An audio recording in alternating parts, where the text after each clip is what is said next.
বোম্বের ডন শেঠির ভূমিকায় অভিনয় করে। তিনি সেখানে প্রধান চরিত্রে রকির সঙ্গে দ্বন্দ্ব জড়ান।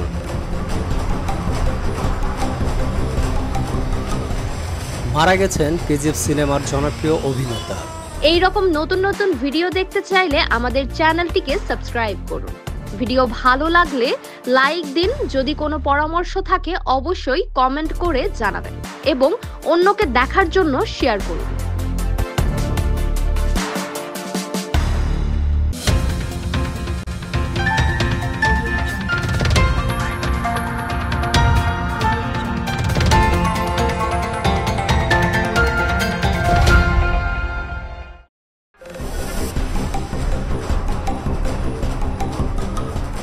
মারা গেছেন কেজিএফ সিনেমার জনপ্রিয় অভিনেতা।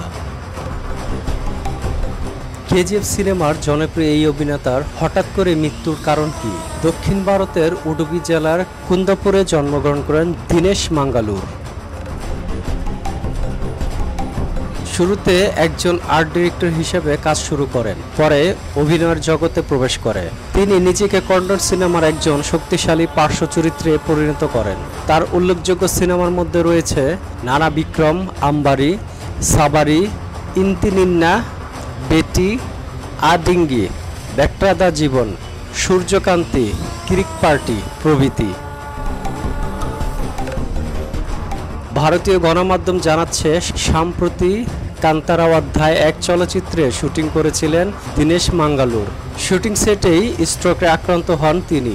এরপর বেঙ্গালুরুতে প্রাথমিক চিকিৎসার পর কিছুটা সুস্থ হয়ে উঠেছিলেন। তবে গত সপ্তাহে আবার অসুস্থতা বাড়লে তাকে একটি বেসরকারি হাসপাতালে ভর্তি করা হয়। সেখানেই মস্তিষ্কে রক্তক্ষরণের কারণে মৃত্যু হয় এই অভিনেতার। প্রখ্যাত কন্নড় অভিনেতা দীনেশ মাঙ্গালুর মৃত্যুকালে তার বয়স ছিল 55 বছর।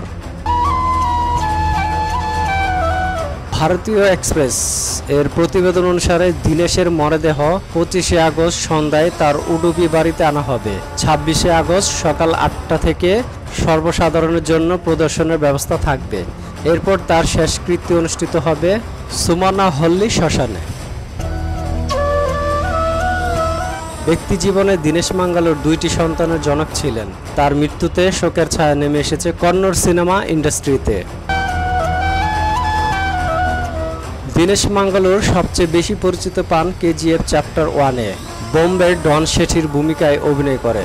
তিনি সেখানে প্রধান চরিত্রে রকির সঙ্গে দ্বন্দ্ব জড়ান এবং পরবর্তী সিকুয়েলে তার চরিত্রটি মারা যায়। কেজিএফ এর সাফল্যের পর তিনি শুধু ভারত জুড়ে নয়, পুরো বিশ্বব্যাপী পরিচিত পান এই অভিনেতা।